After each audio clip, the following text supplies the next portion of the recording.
Hey everyone, this is Elias from RevMatch Media, and today we're going to be taking a look at the 2023 Mercedes EQB250. Now, does the EQ treatment work for every one of their lineup? Well, let's go ahead and take a look and get started.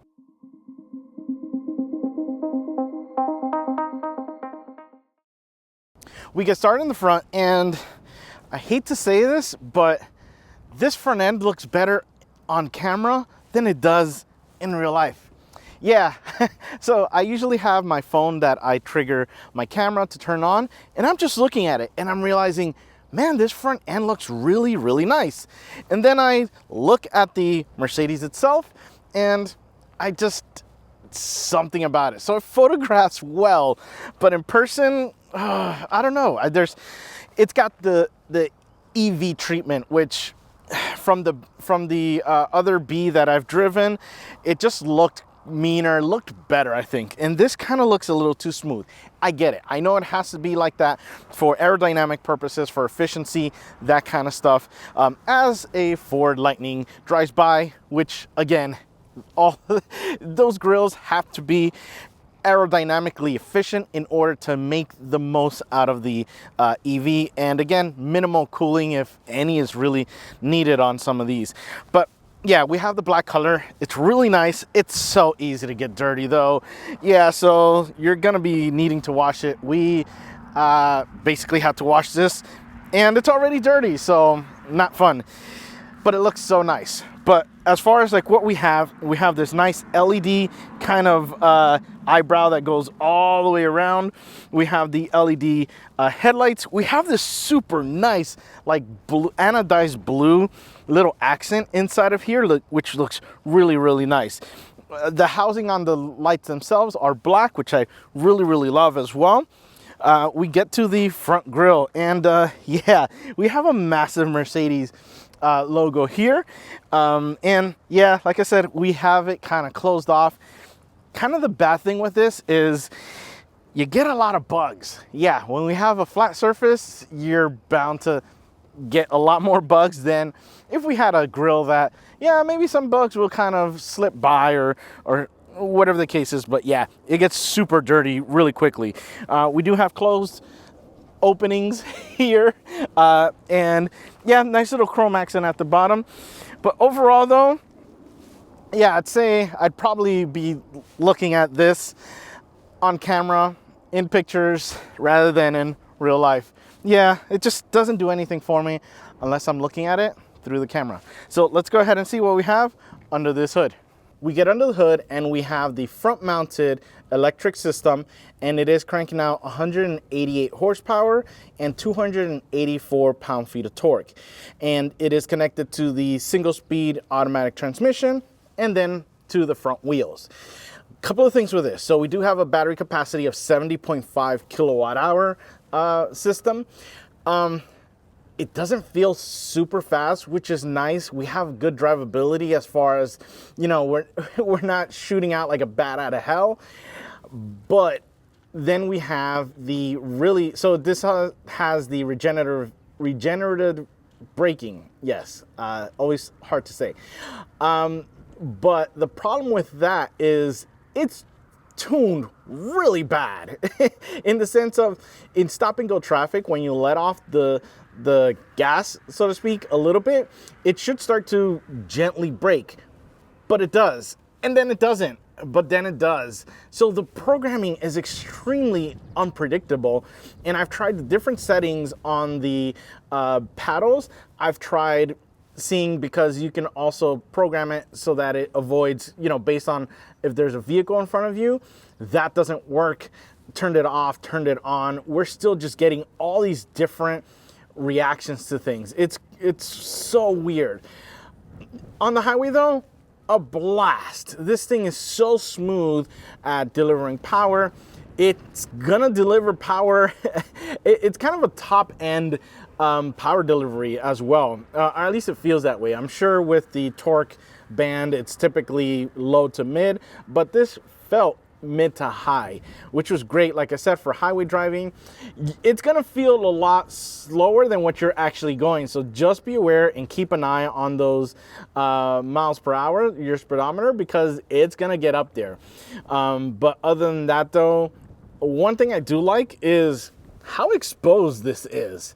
So being able to see all of this, it's really nice to, not to worry about, oh, you can't, only the dealership can kind of look at. Now, would I work on something like this? No way in hell because of that. But simple things like if you're needing to replace your, 12-volt battery, it's right there. It's right there. You're able to, a couple of screws for the battery case, and you can replace it. So you have coolants there, windshield washer fluid. So I like this. I like the fact that we're not super hiding everything and making it difficult for small maintenance things like those that I mentioned. Well, let's go ahead and see what we have in those wheels and tires. We get down to the wheel and tire package, and we have the 18-inch wheel, and it is wrapped in the 235/55 Pirelli Scorpion all-season Elect tire. Now, as far as the design of the wheel, it's not going to win any awards, at least from me. I don't like it. It's too EV, and there's nothing wow about it. I do like the fact that we have a nice meaty tire to absorb the road. This was smooth. Driving on stuff like this was smooth. Any bumps was smooth, but you still got some feedback from the road, which was great. But you were at that very fine line of almost feeling nothing, which was great. It was just at that danger zone because it gave us so much comfort in riding in this. So that was one of my favorite things about this. So yeah, even though the ratio looks awkward, the wheel doesn't look the best, this performed great. We don't have a ton of power to really break traction from it. The power distribution between the front wheels, because yeah, this is only front wheel, was fine. Again, no inner wheel or anything weird like that. It just performed really well. So loving this. The suspension wasn't too bad. It definitely felt comfortable. No issues with that. The brakes though, they're working overtime. And either that or the pad is extremely soft in the sense that, yeah, it's super dusty. So the wheels are really covered in brake dust, which was kind of surprising. Well, let's go ahead and see what we have on the side. We get to the side and, yeah, for some reason, I just keep thinking Pope-mobile. Yeah, I can't unsee it anymore. It really does look like a Pope-mobile because the hood is so much lower on the front, and then it is so top heavy as far as design wise. Weight wise and feel to it, it doesn't feel top heavy, which is great. But as far as looks and design, yeah, that's kind of what it reminded me of. I'm like, what does this look like? And I go, perfect, Pope-mobile. So that's kind of what you get with this, at least from my perspective. The other thing, again, we take a look at those wheels and they look tiny. They look really tiny in proportion to the vehicle, but they perform so well. Yeah, it's kind of a shame. But we have the black color. As you can see, it's so easy to get dirty. So maintenance is gonna be literally probably non-stop with this. We do get some chrome framing around the windows, and we have a nice little kick up here, which looks really nice. We do have the roof rails here for you to put a rack up there, other additional storage, things like that. So do love that. And on the fenders here, we do have the plastic that just kind of goes to the back from the bottom, and we have a nice little chrome accent down here to add a little bit of touch and to liven things up. But yeah, that's kind of what you get on the side. So key fob is in my pocket. I go ahead and go to reach, mirror recognizes, and then I can open up and I'm good to go. I can go ahead and close. I do have a little indentation to go ahead and lock there. I come over here to the back door and it has a sensor. So I can go ahead and unlock the back without needing to, push a button or touch the front handle or anything like that. And I can lock it from back here as well. And that's kind of what you get with the side profile of the Popemobile. So let's go ahead and take a look at what we have in the back.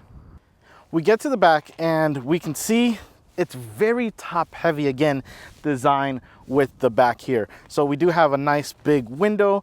No issues with looking out of it. We have a wiper here to clean, but even though the whole vehicle is dirty, it didn't really accumulate a lot of dirt and debris like a lot of these more hatchback or CUVs have a tendency of doing. So no issues with that. We do have kind of this bulbous top little spoiler up here with the third brake light right in there. We have the taillights. So these taillights look so nice. So I love the fact that they just kind of continue on with that nice kind of like LED look to it. It just shapes it really, really well. Love that. We do have a little bit of the chrome here to protect the rear bumper. We have more of that textured plastic here with a little bit of chrome accent. We don't have exhaust tips with this being an EV. Obviously, we don't have that. But yeah, that's kind of what we have as far as design wise. Let's go ahead and take a look at what we have in here. You open up the back and you actually do that by pressing the logo right there, and that gets opened, and we have a pretty decent amount of space, not too bad. So kind of impressed with the amount of space that we do get in this smaller CUV. And yes, it does come with its own charger, but we didn't have to worry about that because we are actually using our own Autel charger, which has been incredible to charge and monitor how much I've been charging and how much I've been spending. I'll add that to the link in the description. But basically, yeah, we have little openings with nets. I do love this. We do get kind of an elastic band here to maybe put a gallon of milk or something like that, or just something to hold down. Additionally, we do have this additional mat here, and then let's see what we have below. We have nothing. We just have a little bit more area. We have a first aid kit right in there, but yeah, that's kind of what you get in the back. We also have this cover, which has been a little tricky because it does kind of wobble a lot back and forth. So you have to kind of split your eyesight to make sure that they are going through. And then you just simply push the button to close it. And that's what you get in the back. Now, one thing when you go to charge your EQB is there is a sequence to getting this out. So it has it in a little sticker down there, which probably isn't the best spot considering you're like this. And you can see how much you could see of that sticker. So the way that it works is you first, if the car's locked, which it most likely is, you cannot pull it out. So you do have to unlock the car, and then you have to press this little button here to go ahead and let it release or stop the charge, and then you can go ahead and remove it. Even though if you do stop the charge like I did with my app for my charger, you still need to press that, and then that little light right there, you can barely see it, it's a little lock that will turn, I believe, white or green. I believe it's white, and then it will go ahead and release it. Yeah, we're just essentially topping off right now because we're gonna go on a fairly long drive. We get into the Mercedes EQB, and let's just say it's very German, it's very European, and there's nothing wrong with that. It's really, really nice. So let's go ahead and break down the different parts of it. We get started on the door, and we do have the softer, looks almost leather-like. I'm not sure exactly what it is, but it is nice and soft. It's got some nice stitching on it, nice little detail. Then we get to this. Yes, this wood is so nice. I love the fact that we have kind of a dry wood, so we can essentially feel the actual wood and not just a super polished or super finished polyurethane thing that you're kind of guessing, is it real wood or not? This might be fake for all I know, but it does feel nice, and it looks nice too. My favorite thing about Mercedes vehicles is we have the seat adjustments on the door, so it makes it easy. In this case, we only have, unfortunately, 2 things, but I've had others that have like 4, I think. You know, higher S-Class and that stuff. We do have heated seats. We don't have the venting option, which is typically right next to it. But yeah, that looks really nice there. And then we have a little bit of kind of brushed aluminum look items here, the door handle as well. we have the controls for the windows, and this guy is always kind of a pain to get to, which is to open and close the hatch. Yeah, it's kind of, once you close the door, it's kind of out of sight, because that essentially happens. So yeah, I wish it were maybe on the dash, would have been a better location. And we have an area for cup holders, really nice angle there to essentially get it out, and we have space for more items there. Then we come over to the premium sound system, which is really that. It's premium, it's loud, it's clear. It wish it looked a little bit better though. Typically on the more higher ends, this is like a aluminum finish to it. I don't know if I like it in black. It kind of looks good when it's kind of like this finish. But yeah, that's kind of what you get with the door. We get to the seats, and they're just that. They're seats. They're not super like wow anything in design. Yeah, you can see the stitching is pretty much the same color. It's a little on the bland side regarding the look to it, but performance wise they were great. Oh yeah, and we have a little bit of adjustability there, and up front here we do have that for behind the knees. But like I said, looks, it's not really gonna win awards, but performance, seating performance, I'd say it's great. One thing that is new to me and Mercedes is rugged mats. Yeah, and as you can see, I'd probably offer it in every single car if I sold Mercedes, because yeah, you can see how much it's collecting from just us getting in and out of the cars. So definitely nice to see that that's an option. We get over to the steering wheel, and it's pretty nice. It has a nice design to it, a couple of nice little features to it as well. So first, let's take a look at the feel, and it's nice. It has a really soft leather. And Mercedes has a ton of different wheels that you could always choose from. It also depends on the model. This is kind of more a little bit on the plain, but it's got a little bit more fancy stuff to it. So the leather wrapping is really nice. It's super soft. Not much squish to it, but again, the actual feel to it is really nice. The stitching, yeah, kind of bland. I wish it had a little bit more life to it, just kind of like the seats. But again, functionality though, it is really nice. And then we have the kind of 3-spoke wheel design. Again, really nice brushed kind of look to this. On the left hand side, let's talk about this, and that is the cruise control. So the cruise control in this, or the adaptive cruise technically, is really good. It's really good, which is why I was confused at the crossover point of the regenerative braking and actual braking is so bad in this. Yeah, so that's kind of the thing that is impressive with this. And I do have my little BlackBerry joystick, which I really love, to essentially change things on the gauge cluster, which we'll look at next. But yeah, essentially these guys are nice there. And on the right hand side, we have our infotainment controls, as well as the, you know, your volume and all that stuff there. But yeah, this has been really good. No issues there.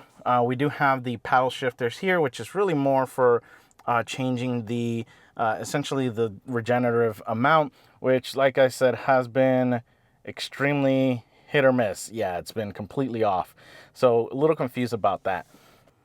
We get over to the gauge cluster, and yes, we are currently charging, which is why we're going to get an assortment of all those lights down there that you see. So don't be alarmed. That's just kind of, hey, you can't really go anywhere right now because you're essentially tied to your charger. But again, just ignore those. Those are going to go off when I disconnect. But yeah, we're needing a little bit of charge because we're going to need as many miles as we can. Just to play it safe. But essentially, yeah, we have the older gauge cluster, which I always loved. I loved this design. So really quick with the left-hand side, we can switch over to things like the clock. We have, you know, your start as far as MPGEs, essentially. But yeah, we have all this kind of options that you can really choose from. And then same thing for the middle. So you just kind of swipe to the right to get to the middle, and we have all these different choices that you can go with. So I've always liked this, and the more performance, Mercedes will give you different options, which is really, really nice. You know, suspension height and all that stuff when you start getting with those fancy options.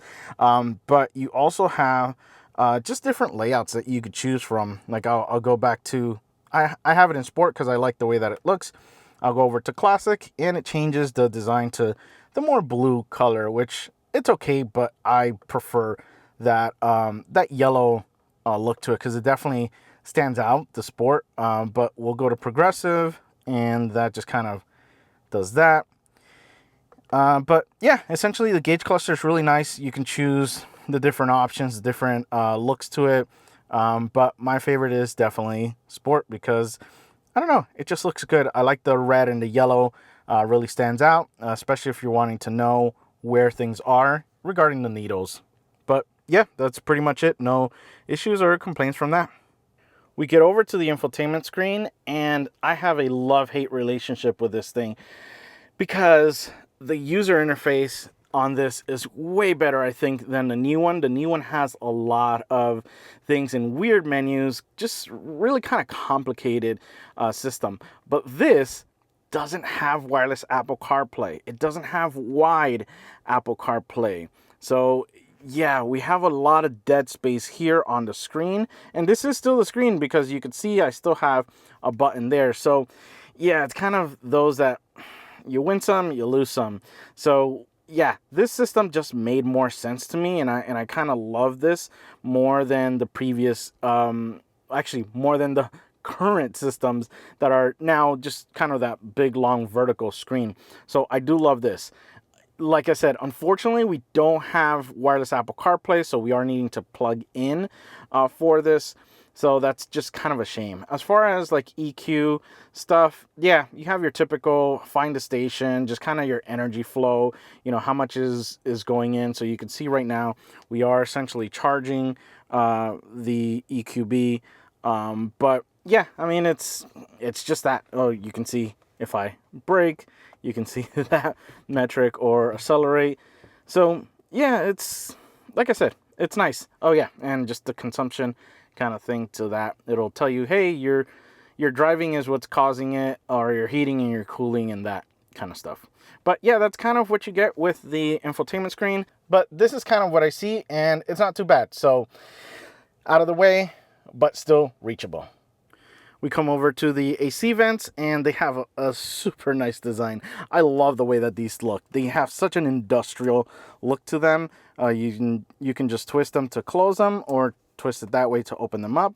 No issues with really positioning them, so really nice to find that sweet spot. They do have an LED light. Right now you can see it's set to red. So it's part of the ambient lighting system that this has, and I like it. It's really cool. But yeah, such a small detail, but looks good. We come over to the climate controls, and yeah, very simple, very straightforward, nothing to mess with. You don't have to go into menus or anything like that to switch your controls, which is kind of what I believe I had an issue with the newer Mercedes. So it's nice to see we have these buttons, and they just feel really, really nice to click on. But yeah, that's essentially what you get. We get a little lower, and we have the wireless charger, which is kind of useless when we're having to plug in for Apple CarPlay. Yeah, it's kind of a shame. But you kind of toss it, and my toss test didn't, my chuck test didn't really go through. Yeah, it's a little bit hard to really chuck it, but I can tell you that if you just gently put it in there, it's gonna work, and it's really gonna work, and it's not gonna disconnect. It hasn't disconnected. It's been charging. It's been working like every wireless charger should, but really unfortunately doesn't. We do have this little, it's always so difficult to figure out how to, okay, there we go. We do have this little arm to kind of hold it there in place. Kind of useless in a vehicle like this because unless you're rolled over, the phone's probably gonna stay there. You're not gonna go that fast to warrant that little stick there, but you are able to just kind of pull it out and have that be the case. But yeah, that's kind of what you get. Unfortunately though, I am having to plug in to the USB-C connection that it has here in order to use Apple CarPlay. And then we have the 12-volt adapter there. We come, after you get those cables out of the way, we get the cup holders, which are okay. They are okay. They do have this like kind of cool mechanism, but kind of pointless when they're so soft to like not hold anything. So the moment you put like a small cup, yeah, that's probably not going to hold anything in there. So just be aware. Just probably better off just keeping it like that, and just maybe holding it to make sure a small cup. Again, small cups. Big cups, you're not going to have a problem with that. You come back to what I call the command center, and this is great. I love this guy. It's essentially like their little trackpad where you're able to choose the different options with the infotainment screen. So you have the option of moving left and right, and as well as tapping it or pushing in to recognize an input. So it's really nice to have. It's super fast to get to where you need to. You have things like a shortcut like home. You can swipe up here left and right to go to the previous track or the next track. So it is a multifunctional device. So it's not just kind of like navigate. It does have little quick shortcuts up here that are really good. Then we have our drive modes that we can choose from. So we have individual, sport, comfort, and eco to choose from here. We have our parking sensors. We have the car settings. We have a favorite we can assign, telephone, map, radio, media, and then navigation map. And then we have our volume that we can scroll up and down or push down to mute. So a lot of functionality, a lot of quick navigating shortcuts, that kind of stuff, which is what I like about this system compared to the other newer system that the menus just didn't really make sense. So, or there were just a lot of them and kind of difficult to get to, but really love this system. And then when you have your hand on the armrest, you are able to kind of essentially rest your hand here, so you don't rest it on here and put in, or it recognize incorrect or accidental inputs. So really nice to have, fits perfectly to my hand. So love that. We get over to the armrest, and yeah, we do have this split armrest. It is a little bit on the smaller side, so just be aware that you can not fit a tissue box because of the top here, but in here though we do have a decent amount of space that we can get to. And yeah, we're having to use a USB-C to USB-A adapter that Mercedes offers to be able to plug in an additional device, because we only have that one plug in the front. So yeah, we're having to run the cable there. Otherwise though, the armrest itself is pretty comfortable and easy to just kind of rest and relax. We get to the back doors, and very plain, very simple, very straightforward, nothing too exciting. Yes, we do have the little tweeter up here, but yeah, functionality though, it's very simple, nothing really exciting on the design side of things, but it works. We get inside though, and this is really nice. So a couple of things. Yes, the the floor mats are a lifesaver. So definitely, if you're looking at a Mercedes, look into their kind of rugged floor mats, because they will help you keep your car clean, especially with little ones, which have been fine. No issues with getting his seatbelt in with his booster seat. One thing, if you notice, is we have a reclinable rear seat, which is nice. So he doesn't have to be literally like super straight up. He can relax a little bit, which is definitely a nice touch to have. And yeah, just a matter of now that if you pull it down, it's going to lower them. But you do have, just to see the separation, you have this, you have that, and then we have this as well. So we go for a drive, and I think the biggest thing that we have an issue with this Mercedes is the drivability at slow speeds, because we have that issue where it is an EV and we have regenerative braking. We have like one pedal driving kind of situation, but there's usually a great crossover where you can lift your foot off completely. It's going to be doing slight amount of braking, and then if you need a little bit more, you can use the brake pedal. Not with this. It's extremely strong, but then it's like non-existent, and you use the paddles to change that. Doesn't work. Then you get the issue of, yeah, that you have like the setting for it to see the distance and kind of go off of that. That doesn't work. Turning it on or off, it still was extremely erratic at stopping. But if you're not in stop and go traffic, it's gonna be great. It's gonna be nice and smooth. It's super quiet. Yeah, I mean, it's gonna be a good drive. But again, if you're on highway, which was a dream to drive in. I was on the highway, and it is so smooth on the highway. Let's just say, make sure you keep an eye on your speed, because this thing is so smooth, you'll definitely be going faster than you think you are. But like I said, suspension is great. We hit bumps, no issues. That sidewall is just massive. Yeah, the wheels aren't the best looking, and kind of the ratio is to, or you know, wheel to sidewall is a little kind of, I think it's more of the wheel design, but yeah, performance is extremely there.